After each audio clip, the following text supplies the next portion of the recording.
You know the feeling, that quiet, familiar shame that creeps in after you do it again. The same mistake, the same distraction, the same cycle. You promise yourself you'll stop and then you don't. And part of you begins to wonder if you'll ever change at all.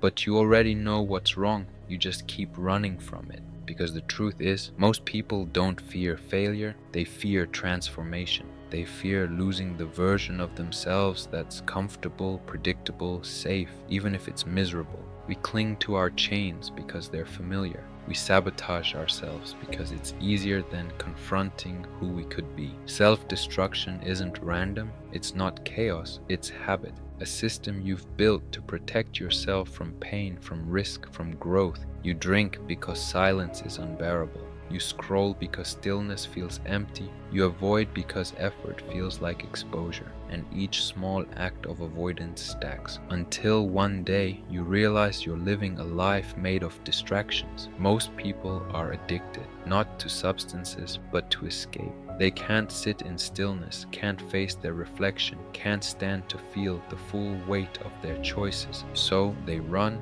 but here's the catch. You can't escape yourself. No matter how fast you move, you carry you. And every time you run, you strengthen the part of you that believes you're too weak to face truth. That's why the same habits return. That's why the same mistakes repeat. That's why no matter how many resets you start, they always end the same way. Because you've built a home in your own destruction, and you've convinced yourself it's safety. You say you want change, but do you? Change costs comfort, and deep down you love comfort more than you hate pain. You call it, I'm just tired. I'm just not ready. I'm waiting for the right time. But what you're really saying is, I'm not willing to suffer yet. Growth is suffering. Discipline is discomfort. Truth is painful. That's the currency of transformation, and most people never pay it. You don't destroy yourself because you hate yourself. You destroy yourself because you're afraid of yourself. Because deep down you know you're capable of more, and that truth haunts you. It's easier to live as a victim than to live as a warrior. Easier to blame than to build. Easier to numb than to feel. So you scroll, you binge, you sleep, you escape, and each time you do, the voice inside grows quieter. But it never disappears. It waits, it whispers, and every time you ignore it, the silence grows heavier. At first, self-sabotage looks like freedom. You tell yourself you're just relaxing, taking a break, not forcing it, but what you're really doing is feeding weakness. You're rehearsing surrender. You're training yourself to lose. Every time you choose comfort over conviction, you confirm the lie that says you're not strong enough. You make it true. And the longer you live like that, the less you recognize yourself. Your reflection becomes foreign. You start to say things like, I don't even know who I am anymore. You do know. You've just buried the real you under layers of distraction and fear. Self-destruction is not spontaneous. It's a decision, repeated 1,000 times in small, invisible ways. And it starts with neglect. Neglect of your body, neglect of your values, neglect of your soul, until one day neglect becomes identity. And then the tragedy. You begin to defend your weakness. You call it realism. You call it self-care. You call it being honest about who I am. But deep down, you know it's cowardice. You are not your patterns. You are not your failures. You are what you tolerate. And if you keep tolerating the things that kill your spirit, don't be surprised when your life feels dead. The only cure for self-destruction is self-confrontation. And that's what most people never do. Because it's not pretty, it's not poetic, it's brutal. But it's also the only way back to life. The good news, if you can destroy yourself, you can rebuild yourself. The power that ruins you is the same power that can redeem you. It just needs a new direction. The first step isn't to fight your darkness, it's to stop feeding it. Because the wolf that wins is always the one you feed. Part 2. How to break the cycle. You've seen what's killing you, you've named it. Now you have to choose what to do with it, because insight without action is just another form of self-sabotage. You can't think your way into healing, you have to move. The first rule, Stop negotiating with your weakness every time you say just one more time. You delay your freedom. Every "I'll start tomorrow" is a small funeral for your potential. You want strength? Then start doing what weak men avoid: discipline, routine, silence, prayer, sacrifice. Because strength isn't built in grand gestures, it's built in quiet obedience, one choice at a time. You can't feel your way to change, you have to act your way there. Discipline doesn't start when you feel ready, it starts when you stop caring how you feel. So wake up when you don't want to. Work when you'd rather rest, speak truth when your voice shakes, forgive when it still hurts. That's where you find your soul. Here's the paradox. You don't fix your life by fixing your life. You fix your life by fixing your habits. Small acts done consistently shape destiny. You don't build strength by thinking about change. You build it by keeping promises to yourself when no one is watching. You don't rebuild your soul in a single day. You rebuild it every day you choose truth over comfort. The world tells you to love yourself, but real love isn't indulgence, it's discipline. It's refusing to let your lower nature win. Self-love without self-control is self-destruction in disguise. The real proof of love is order. And order begins with obedience, not to the world, but to what's right. So stop looking for the easy way. Stop wishing life were softer. Start wishing you were stronger. That's how saints lived. That's how soldiers endured. That's how men and women of character are forged, not in comfort, but in fire. Every day life will tempt you to choose what's easy over what's good. Every day you will hear two voices, one that says stay and one that says rise. The one you obey will decide your future. You don't have to be perfect, you just have to stop running. Stop pretending you don't know what's right. Stop waiting for motivation. Because the truth is, you don't need more motivation. You need repentance, you need humility, you need discipline. That's how you break the cycle. And one day you'll look back at the ruins of the old you and you'll thank God that you didn't stay there. Because the pain you feared most was never punishment, it was purification. You just had to stop destroying yourself long enough to see it. You've seen what self-destruction looks like, you've lived it.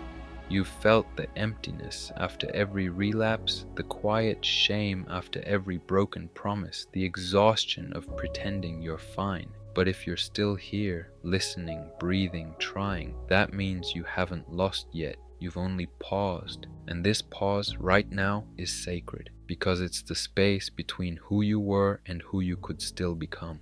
Healing doesn't start with motivation, it starts with honesty. Not the kind you post, not the kind that sounds poetic, but the brutal kind that breaks you open. The kind where you finally say, I am the problem. I am the one who keeps choosing this. I am the reason my life looks like this.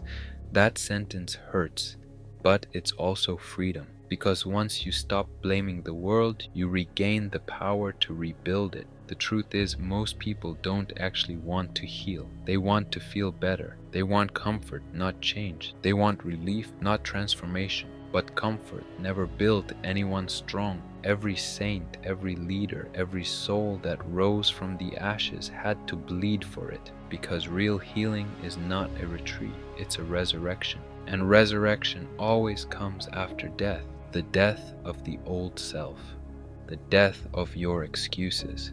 The death of your illusions about who you are. You can't rebuild your life until you let the old one burn. That's why pain exists. It's not cruelty, it's clarity. It strips away the noise and leaves only truth. When everything falls apart, what remains is what's real. And maybe that's the point, for you to finally stop living on autopilot and start living with purpose. The world tells you to chase happiness, but happiness isn't a goal. It's a byproduct of alignment. You don't find it by chasing pleasure. You find it by living in truth, even when truth hurts. And that's the paradox. The people who suffer for the right reasons always end up freer than those who run from discomfort. You can't escape pain, but you can choose its purpose. So how do you rebuild? You start small, always small, because real change doesn't start with revolutions. It starts with repetitions. You wake up at the same time, you make your bed, you pray, you work, you forgive, you stop lying to yourself. And slowly, almost invisibly, your soul starts remembering what order feels like. You see, self-destruction thrives in chaos. The mind that's scattered cannot heal. But order is the antidote to chaos. Every act of order, every routine, every promise kept, every moment of silence rebuilds structure where there used to be noise. And the more order you build, the less room chaos has to live. Here's something you've probably never been told. You don't need more inspiration. You need more responsibility. Because responsibility gives meaning, and meaning gives strength. Without meaning, every effort feels empty. That's why people give up. Not because life is too hard, but because they've forgotten why it matters. So take responsibility for your habits, your body, your faith, your thoughts, your relationships, and watch how everything starts to align again. But let's be honest, healing is slow, and that's why most people quit, because we crave progress that we can see. But spiritual growth is invisible before it's undeniable. You'll doubt yourself, you'll relapse, you'll fall back into old patterns. And that's fine, because progress is not perfection, it's persistence. You win the war by showing up one more time, then you fall. Think of your life like a cathedral. You've been tearing it down for years. You can't rebuild it overnight, but if you lay one honest brick a day, discipline, patience, prayer, the walls will rise again. And when they do, they'll be stronger because they were rebuilt with awareness. That's the beauty of healing. The cracks never disappear. They become the proof that you didn't quit. You don't need to erase your past, you need to redeem it. Even your worst mistakes can become sacred ground if you let them teach you humility instead of shame. Every scar is a story, every wound is a doorway, and every fall can become a foundation. If you rise differently than before, you've been taught to chase the highs, success, validation, applause, but the real work happens in obscurity. When no one sees you, when no one claps, when it's just you, your weakness, and your will. That's where character is forged. That's where holiness begins. It's easy to pray when you feel inspired. It's easy to be disciplined when things are smooth. The real test is when everything is dark and silent and you still choose to show up. That's what separates the strong from the weak. Not talent, not luck, but faith in action when it feels pointless. You can't wait for motivation. You have to live as if you already have it, because motivation follows movement, not the other way around. Do the right thing first. Feel inspired later. That's how mature souls live. There will be days you want to give up. Days when your mind says, this isn't working.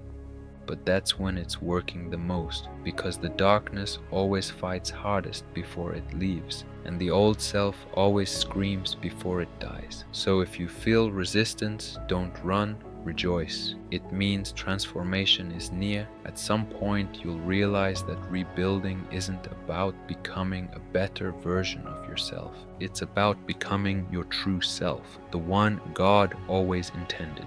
The world told you to chase happiness. He calls you to holiness, and holiness is happiness in its purest form. When your will aligns with truth, peace returns. When your actions align with virtue, joy flows again. So stop destroying yourself by chasing the world. Start building yourself by chasing heaven. Because every time you choose truth over comfort, you don't just rebuild your life, you reclaim your soul. And that's what this was always about. Not success, not status, but salvation. One day you'll stand where the ruins used to be, and you'll thank God for every storm that broke you, because each one revealed a strength you didn't know you had. The destruction wasn't the end, it was the beginning. The breaking wasn't your downfall, it was your becoming. And the fire that once consumed you has now refined you into someone unshakable. That's the path out of self-destruction. Not escape, not comfort, but surrender. And the courage to let grace do what you never could.